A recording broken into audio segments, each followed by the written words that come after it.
په پنجاب او راولپنډي کې څنګه خلکو له خپلو کورونو څخه د جسم فروشي اډې جوړې کړي او څنګه خلک خپلو کورونو ته راولي او د پیسو په بدل کې فحاشي او غلط کار ورسره کوي. دوستانو نن مو درته ډیره مهمه او معلوماتي ویډیو راوړي. ویډیو تر پای وګورئ چې په دې هر څه باندې پوه شئ. دوستانو هوس پرستی دغه مسلمانه معاشره تر دې حده را رسولې چې د خپلو کورونو څخه د فحاشي او جسم فروشي اډې جوړې کړي او په ډیر چل او بېغیرتي سره د معاشرې فحاش خلک خپلو کورونو ته راولي او دغه فحاش کارونه ورسره کوي. دوستانو په دې ویډیو کې له تاسو سره شریکوم چې په راولپنډي او د پنجاب په نورو ښارونو کې څنګه د خپلو کورونو څخه د فحاشي اډه جوړه کړي او چلوي یې. نو په ویډیو کې را سره تر اخره پاتې شئ. دوستانو دغه ویډیو چې تاسو وینئ دا د راولپنډي ښار په کوڅه کې یو کور دی چې د جسم فروشي اډه پکې چلوي او په ډیر چل او بېغیرتي سره د خپل هوس د پوره کولو لپاره خلک ورته راځي.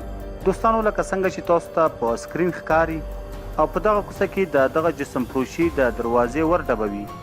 له څه انتظار وروسته یوه ښځه ورته راوځي او ګیټ ورته کولاوي او دی هم د خپل د هوس د پوره کولو لپاره ډیر په عجله او بېصبري وردننه کیږي او دغه کس دغه د فحاشي اډې ته داسې په بېغمه وردننه کیږي لکه خپل کور چې وي.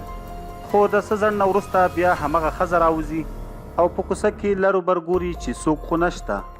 بیا همدا ښځه واپس دننه کیږي او هغه بېغیرته کس چې د هوس پوره کولو په خاطر ورته راغلی و هغه ته وایي چې په کوڅه کې څوک نشته، لاره بالکل صفا ده او ته کولی شي چې بغیر د کوم ډار او ستونزې ووځې.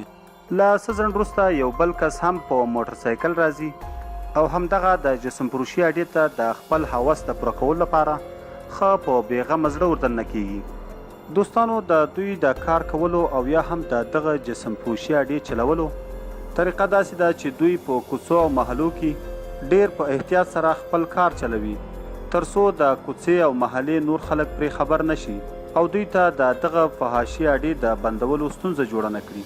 نو د دې په خاطر د دغو فحاشي اډو د چلولو ښځې لومړی په کوڅه کې اخوا دېخوا ګوري او بیا وروسته خپل ګاک ته د واپس وتلو اشاره کوي.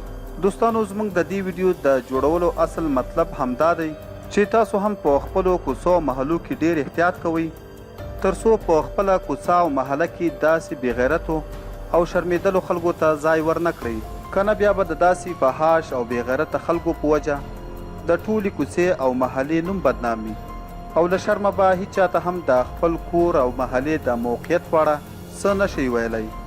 دوستانو دا وایي یوه ویډیو چې د راولپنډي د یوې کوڅې د یو کور څخه ریکارډ شوې وه.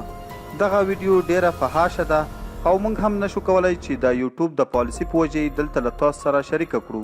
که بیا هم د ثبوت لپاره د کوم ورور په کار وي موږ ته کمنټ وکړئ او موږ به یې تاسو ته درولېږو. درنو لیدونکو زموږ هره ویډیو د معاشرې د اصلاح په خاطر وي. تاسو د داسې فحاشي اډو او داسې خلکو په اړه څه نظر لرئ؟